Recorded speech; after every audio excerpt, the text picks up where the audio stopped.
ಹಿಂದೂಗಳ ಮಧ್ಯದಲ್ಲಿ ಒಡಕನ್ನು ತಂದು ಹಿಂದೂಗಳ ಮಧ್ಯದಲ್ಲಿ ದ್ವೇಷವನ್ನು ಬಿತ್ತಿ ಹಿಂದೂಗಳ ದೇವಸ್ಥಾನದ ಇಮೇಜನ್ನು ಹಾಳು ಮಾಡಿ ಹಿಂದೂಗಳ ದೇವರ ಮೇಲಿನ ನಂಬಿಕೆಯನ್ನು ಕಮ್ಮಿ ಮಾಡಿ what they are getting, what you are getting. ಆದರೆ ನನಗೆ ಒಂದೇ ಒಂದು ಅರ್ಥ ಆಗದೆ ಇರೋದು, ವಿಡಿಯೋ ಆರಂಭ ಆಗೋದೆ ಒಂದು ಆಕ್ಟ್ನ ಬಗ್ಗೆ ಹೇಳ್ಬಿಟ್ಟು ಹಿಂದೂ ದೇವಾಲಯಗಳು ಸರ್ಕಾರದ ಆಸ್ತಿ ಆಗಬೇಕು, ಆದರೆ ಇವರು ಅದನ್ನು ಜೈನ ದೇವಾಲಯ ಅಂತ ಹೇಳಿಕೊಂಡು ಸರ್ಕಾರಕ್ಕೆ ಕೊಡಲಿಲ್ಲ ಅಂತ ನನಗೆ ಅರ್ಥ ಆಗಲಿಲ್ಲ.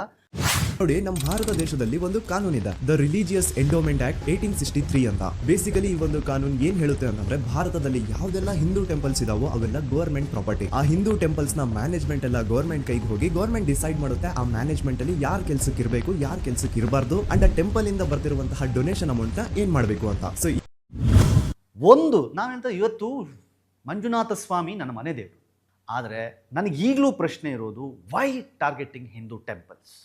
ಧರ್ಮಸ್ಥಳ ಶ್ರೀ ಮಂಜುನಾಥ ದೇವಸ್ಥಾನಕ್ಕೂ ರೀಚ್ ಔಟ್ ಮಾಡ್ತಾರೆ. ಅಂಡ್ ಆಗ ಇಷ್ಟು ದಿನ ಟೆಂಪಲ್ ನ ಕಂಟ್ರೋಲ್ ಮಾಡ್ತಿದ್ದಂತಹ ಆ ಗೌಡ್ರು ಕುಟುಂಬ ಏನ್ ಹೇಳುತ್ತೆ ಗೊತ್ತಾ, ಇಲ್ಲ ಇದು ಹಿಂದೂ ಟೆಂಪಲ್ ಅಲ್ಲ, ಇದು ಜೈನ್ ಫ್ಯಾಮಿಲಿಗೆ ಬಿಲಾಂಗ್ ಮಾಡುವಂತಹ ಒಂದು ಪ್ರೈವೇಟ್ ಟೆಂಪಲ್ ಅಂತ ಹೇಳ್ತಾರೆ. ನಾನು ಇಷ್ಟು ದಿನ ಧರ್ಮಸ್ಥಳ ಶ್ರೀ ಮಂಜುನಾಥ ದೇವಸ್ಥಾನ ಒಂದು ಹಿಂದೂ ಟೆಂಪಲ್ ಅಂತ ಅನ್ಕೊಂಡಿದ್ದೆ, ಆದ್ರೆ ಈಗಷ್ಟೇ ನನಗೂ ಗೊತ್ತಾಗಿದ್ದು ಇದು ಹಿಂದೂ ಟೆಂಪಲ್ ಅಲ್ಲ, ಇದು ಒಂದು ಜೈನ್ ಫ್ಯಾಮಿಲಿಗೆ ಬಿಲಾಂಗ್ ಮಾಡುವಂತಹ ಪ್ರೈವೇಟ್ ಜೈನ್ ಟೆಂಪಲ್ ಅಂತ.